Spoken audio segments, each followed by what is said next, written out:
할렐루야. 네, 오늘 아침 일곱 번째 아침인데 오늘 아침 함께한 여러분을 주님의 이름으로 환영하고 축복합니다.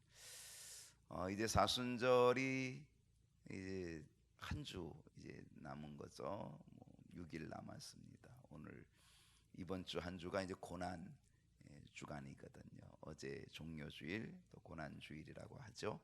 어제 주일을 지내고 이제 이 한 주간은 고난 주간이 됩니다. 더욱 주님의 십자가의 은혜를 더 깊이 묵상하고 더 깊이 생각하는 그러한 기회가 되어서 하나님께서 주시는 은혜 더욱 넘치는 그런 기회가 될 수 있기를 소원합니다. 오늘 일곱 번째 시간입니다. 우리가 12번 특별 새벽기도 갔는데 이제 반이 넘어서 일곱 번째 아침을 우리가 맞이합니다. 오늘 일곱 번째 아침 함께 나눌 말씀의 제목은 위로부터 난 지혜는 무엇일까요? 야고보 기자가 지혜에 대한 이야기를 참 많이 해줬어요. 그래서 우리가 이 야고보서를 우리가 처음 시작할 때 첫날, 둘째 날, 셋째 날 3일 동안 무엇이 지혜일까요? 우리 그거를 보았어요. 그리고 4일, 5일, 6일째까지는 뭘 봐요? 무엇을 조심할까요? 조심해야 할까요? 우리가 이제 그렇게 세 번씩 6번을 이제 보았거든요. 다시 오늘 일곱 번째는 또 지혜로 또 돌아갔어요. 그래서 위로부터 난 지혜는 무엇일까라고 하는 거죠. 오늘 야고보 기자는 지혜에도 종류가 있다라고 하는 가르침을 우리에게 주고 있는 거예요. 어떤 종류일까? 지혜에 어떤 종류가 있을까? 크게 보면은 이런 거예요. 자, 15절 한번 볼게요. 15절을 보게 되면 다 같이 읽어보죠. 이러한 지혜는 위로부터 내려온 것이 아니요 땅 위의 것이요 정욕의 것이요 귀신의 것이니. 야고보 기자가 얘기하는 이 지혜의 종류 두 가지를 우리가 크게 구분하면 하나는 위로부터 내려온 지혜가 있고 다른 하나는 땅 위의 것, 땅 위의 지혜가 있다. 그러니까 위로부터 내려온 것은 하늘의 지혜, 하나님이 주시는 지혜라고 하는 거죠. 근데 땅 위의 것은 정욕의 것, 귀신의 것, 인간적인 것, 바로 그러한 부분이죠. 그래서 크게는 위로부터, 하나는 아래로부터 이런 지혜가 있다라고 하는 것을 우리에게 가르쳐 주고 있습니다. 우리에게 필요한 지혜가 뭘까요? 야고보 기자가 정말 우리에게 있어야 될 지혜는 뭘까요? 그건 땅 위의 것 아니에요. 정욕의 것, 귀신의 것, 인간적인 게 아니라는 거죠. 정말 야고보 기자가 원하는 지혜는 어떤 지혜냐? 위로부터 내려온 지혜. 자, 먼저 우리는 땅 위의 지혜라고 하는 게 뭔지를 한번 좀 생각해 볼게요. 이러한 지혜는 위로부터 내려온 게 아니다, 이건 땅의 것이다 라고 하는 이 땅의 것의 지혜, 그게 뭘까요? 14절 볼게요. 자, 14절을 보면 그러나 너희 마음속에 독한 시기, 다툼, 자랑하지 말라. 진리를 거스려 거짓말하지 말라. 여러분, 땅 위의 지혜는 독한 시기, 다툼, 거짓말 이런 것들이 있다는 거예요. 사실 요즘 어리숙한 사람은요, 아니 이렇게 볼 때 좀 아유 저 사람 좀 약간 바보 같아 라고 하는 그런 사람은요, 독한 시기심이 없어요. 다투지도 않아요. 거짓말도 잘 못해요. 오히려요, 시기심이 있고 다툼이 있고 거짓말을 잘한다면 그 사람은 대단히 약삭빠른 사람이죠. 그 약삭빠름이 세상적으로 볼 때는, 세상의 눈으로 볼 때는 지혜처럼 보이기 쉽죠. 근데 야고보 기자는 그걸 지혜라고 말하지 않아요. 아니 지혜라고 말하긴 하는데 어떤 지혜냐? 그거는 땅의 것이라고 해요. 땅 위의 지혜. 라고 얘기해요. 우리는 이 땅 위의 지혜가 아니에요. 독한 시기, 다툼. 여러분, 어리숙한 사람 잘 안 다퉈요. 약삭 빠르고 머리 잘 돌아가고 세상적인 지혜가 많다라고 하는 그런 사람이 오히려 다퉈요. 왜? 손해 안 보려고. 근데 어리석한 사람은 시기, 다툼, 거짓말 그런 거 잘 못할 수 있어요. 땅 위의 지혜, 야고보 기사는 이거 조심하라는 거죠. 근데 이 땅 위의 지혜는 어떤 결과를 초래하는지 아십니까? 시기, 다툼, 거짓말. 대단히 지혜로운 것 같아요. 인간이 살아가는데 뭐 이 정도 이렇게 있어야 제대로 살아가지라고 하는 바로 이 인간적인 면, 인간 냄새가 나는 그런 부분들. 그런데 이 땅 위의 지혜의 결과를 야고보 기자는 뭐라고 얘기하고 있냐면 16절을 보십시다. 뭐라고 얘기합니까? 16절을 보면 시기와 다툼이 있는 곳에는 혼란과 모든 악한 일이 있습니다. 결국 땅 위의 지혜의 결과는 혼란이에요. 땅 위의 지혜의 결과는 악한 일. 왜? 다툼을 가져보십시오. 거짓말을 해보십시오. 얼마나 혼란스러워요. 얼마나 악한 일들이 많이 일어나겠어요. 그래서 야고보 기자는 위로부터 난 지혜를 얻기를 원하고 있는 거죠. 그럼 위로부터 난 지혜는 뭐냐? 자, 오늘 그것이 핵심이에요. 그게 17절이거든요. 위로부터 난 지혜 한번 보십시다. 다 같이 읽어볼까요? 시작. 오직 위로부터 난 지혜는 첫째 뭐예요? 성결하고, 다음에 화평하고, 관용하고, 양순하고, 긍휼과 선한 열매가 가득하고, 편견과 거짓이 없나니. 오늘 이게 요절이에요. 오늘 이 17절이 아주 중요한 요절이죠. 오직 위로부터 난 지혜는 뭐냐? 위로부터 난 지혜의 첫째를 뭐라고 얘기했어요? 성결이라고 얘기해요. 성결은 지혜의, 위로부터 난 지혜의 첫 번이다, 1번이다, 1순위다. 여러분, 이 성결은 사람과의 관계에서 있는 게 아니라 성결은 누구와의 관계예요? 하나님과의 관계예요. 잠언이 우리에게 주는 지혜가 있어요. 그 지혜가 뭐냐요? 잠언이 얘기하는 지혜의 근본이라는 거죠. 여러분, 지혜의 근본이 뭐죠? 지혜의 근본이 하나님을 경외하는 것. 하나님을 경외하는 것이 지혜의 근본이라는 거예요. 우리는 지혜가 이 땅의 모든 것들을 잘 알고 있는 게 지혜의 그게 아니라는 거예요. 잠언이 얘기하고 있는 지혜의 1순위, 지혜의 최고봉, 지혜의 가장 중요한 것, 지혜의 근본은 하나님을 경외하는 것. 그러니까 지혜에서 첫 번째는 하나님과의 관계에 있다는 거죠. 하나님을 경외하는 것, 하나님과의 관계라고 하는. 오늘 여기서 야고보 기자 똑같은 이야기를 하는 거예요. 자, 위로부터 난 지혜의 1순위가 뭐냐? 위로부터 난 지혜의 첫째는 뭐냐? 그건 성결이라는 거예요. 여러분, 이 성결은 뭐예요? 이 성결은 사람과의 관계가 아니죠. 하나님과의 관계죠. 사순절, 우리는 하나님 앞에서 하나님과의 관계에서 성결한 삶을 사는 것, 이거 너무나 중요하다는 거죠. 아니, 이 사순절뿐 아니라 이제 우리는 하나님과의 관계에서 늘 성결한 삶을 살아가야 되는 것, 그것이 바로 또 위로부터 난 지혜라고 하는 것. 여러분, 이 성결을 위해서 필요한 것이 뭘까요? 너 성결케 위해 뭐라 그랬어요? 늘 기도하며. 우리는 늘 성결한 삶을 위해서 뭐 해야 돼요? 기도해야 된다는 것. 기도에 힘쓰는 것. 그럴 때 우리는 성결한 삶을 살게 될 뿐 아니라 그 성결한 삶이 지혜의 1순위가 된다는 거죠. 오늘 이 사순절뿐 아니라 우리의 삶이 하나님과 관계에서 성결한 삶으로 지혜, 위로부터 오는 지혜의 1순위의 삶을 살아가는 저와 여러분 될 수 있기를 축복합니다. 위로부터 난 지혜가 뭘까? 두 번째는 뭐예요? 그 다음은 뭐라 그랬어요? 다음에 화평하고, 화평입니다.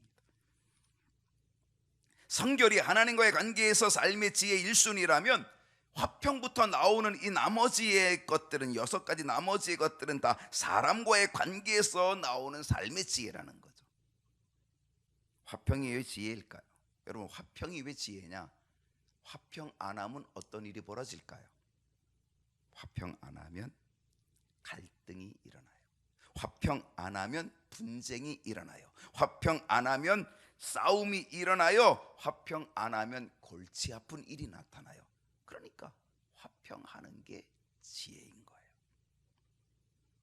화평으로 모든 분쟁을 해결할 수 있어요. 화평하는 모든 갈등을 해결할 수 있어요. 화평으로 모든 싸움을 해결할 수 있다는 거죠. 그렇기 때문에 화평을 갖는 게 지혜라는 거예요. 그렇지 않으면 싸워야 돼요. 얼마나 힘들어요. 지혜를 발휘하십시오. 화평의 지혜를 발휘하십시오. 예수님은요, 팔복을 말씀하시면서 화평케 하는 자의 복도 말씀해 주셨어요. 화평케 하는 자는 복이 있나니, 그 복이 뭐예요? 저가 하나님의 아들이라 일컬음을 받을 것이요. 화평케 하는 자는요, 하나님의 아들이라 일컬음을 받는데요. 놀랍잖아요. 우리 주님이 이 땅에 오신 목적 중에 하나가 뭐예요? 우리를 구원하시는 것이지만 주님이 이 땅에 오신, 그래서 주님을 무엇의 왕이냐? 평화의 왕이라, 화평의 왕이라고 얘기하시죠. 우리 주님이 하나님과 우리 사이에 다리 중보자가 되어 주시는 거죠. 저 십자가로, 그 십자가로 하나님과 우리 다리를 놔주시는 거예요. 막혔던 그걸 연결해 주시는 거죠. 원수되었던 그 관계를 화평케 하시는 거죠. 그래서 성소의 휘장을 찢어서 하나 되게 하시죠. 막혔던 담을 허셔서 하나 되게 하시죠. 하나님과 우리의 원수된, 죄로 인하여 원수된 관계를 주님께서 보혈로 다 씻어주시고 십자가의 능력으로 하나님과 우리가 화평케 하는 역사를 이루어 주시는 거죠.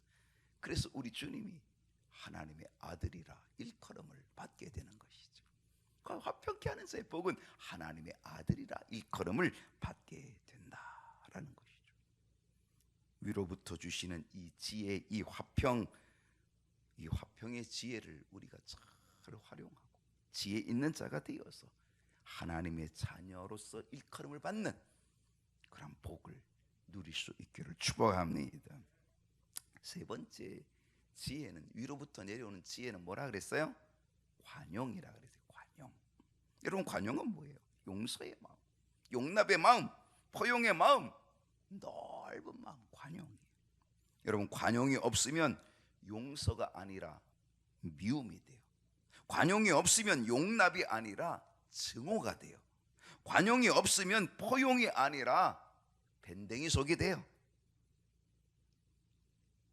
주님은 관용의 지혜를 가지셨기 때문에 베드로에게 뭐라고 말씀하세요? 주여, 형제가 나한테 죄를 범하면 몇 번까지 용서해 주리이까? 7번까지 하면 되리이까? 자기가 대단히 관용이 있는 것처럼 얘기했어요. 7번. 근데 주님 뭐라 그래요? 야, 관용은 그게 아니야. 70번씩 7번까지 하는 게 관용이고 용서야. 주님께서 그렇게 가르쳐 주신 거죠. 여러분, 무엇을 용서하지 못하고 계십니까? 여러분, 무엇을 용납하지 못하고 계십니까? 이 사순절, 이 고난절기에 관용의 지혜를 발휘할 수 있기를 바랍니다. 주님이 우리를 용납해 주셨고 주님이 우리를 용서해 주셨는데, 이제 우리는 관용의 지혜를 발휘해서 우리도 용서하고 용납하는 관용의 사람, 지혜의 사람 될 수 있기를 축복합니다. 그 다음 네 번째에 위로부터 오는 지혜는 뭐예요? 양순이에요. 이 양수는 이름에도 잘 써먹어요. 저희 교회도 양순 있어요. 그죠? 김양순 권사님. 양순. 뭐 같은 저기 그 한자가 같은지는 아무튼 잘 모르겠습니다만은요. 아무튼 양순. 이 양순이 뭐예요? 양순은요, 어질고 순한 마음이 양순이에요. 어질고 순한 마음. 양순은 바보처럼 보이는 게 아니에요. 양순은 모든 것을 배려하는 사랑의 인격이 양순이에요. 양순하지 않고 거칠면 어때요? 양순하지 않고 싸나우면 어때요? 그거는 늘 걸림돌이 돼요. 그리고 늘 싸움을 일으키는 원인이 되는 거죠. 싸우면 골치 아파요. 양순은 사랑의 인격이, 그래서 모든 것을 배려하는, 그래서 우리는 이 양순의 인격을 소유해야 되고, 그것을 소유하면 그게 지혜가 된다는 거죠. 하나님, 양순의 지혜를 주십시오. 사랑의, 배려의 인격을 주십시오.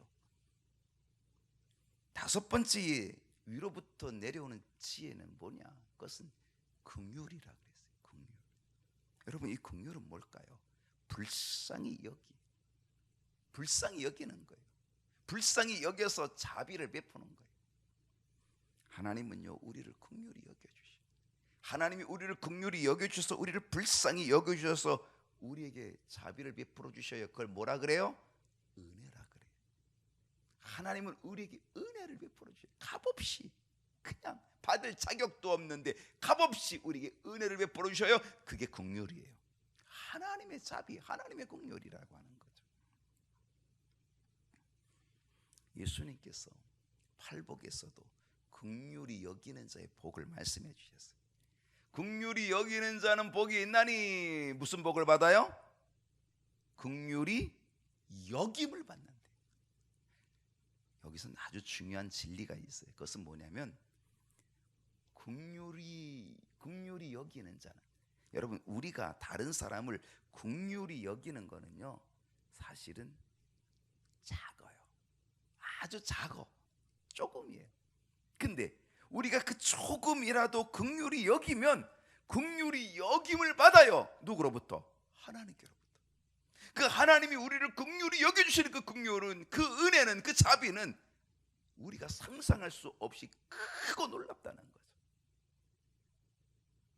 자, 요만큼 투자해서 이만큼 얻었어요.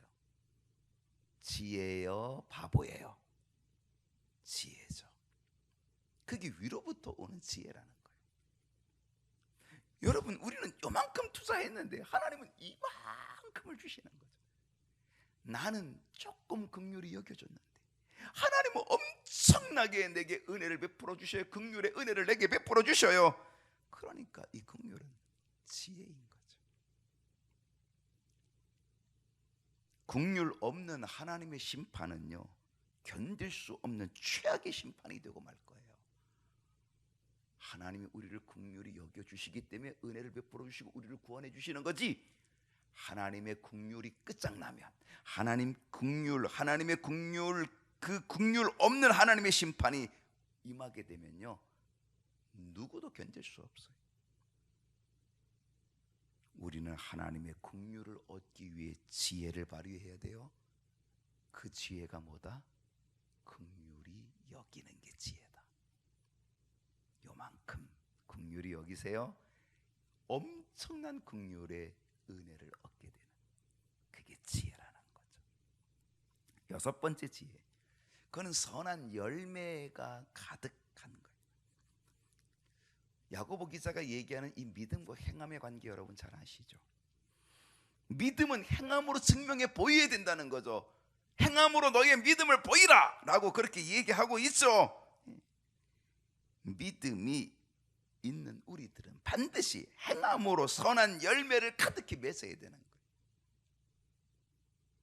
우리는 선한 열매가 나타나야 돼요. 그 선한 열매가 뭐냐? 그게 바로 성령의 열매. 우리는 성령의 열매를 맺기 위해 주님께 접붙임을 입어야 돼요. 우리는 성령의 열매를 맺기 위해 성령님께 붙들림 받아야 돼요. 그게 지혜예요. 그러니까 주님과 멀어지는 것은 지혜가 아니죠. 주님께 접붙임이 돼야 되는 거죠. 포도나무 대신 원줄기에 가진 우리들이 접붙임을 입어야지 열매가 맺게 되는 거죠. 그게 지혜인 거죠. 그러니까 주님을 가까이 하는 게 지혜죠. 성령과 함께 하는 게 지혜죠. 그래야 성령의 열매가 맺어지는 거죠. 성령의 열매 내가 맺는 게 아니잖아요. 성령께서 맺게 해주시는 거잖아요. 그러니까 성령과 가까이 하는 게 지혜가 되는 거죠. 뭐가 지혜냐? 편견과 거짓이 없는 게 지혜라는 거예요. 편견은 뭡니까? 편견은 한쪽으로 치우치는 게 편견이에요. 위로부터 오는 지혜는 한쪽으로 치우치는 편견, 속이는 거짓말, 이것을 멀리하는 것. 내가 멀리해야 될 게 뭔지를 깨달아야 돼요. 오늘 아침 이 야고보 기자가 우리에게 권면하고 있는 위로부터 오는 지혜, 오늘 이것을 간절히 구하고 믿음의 열매에 가득한 저와 여러분 될 수 있기를 소원합니다.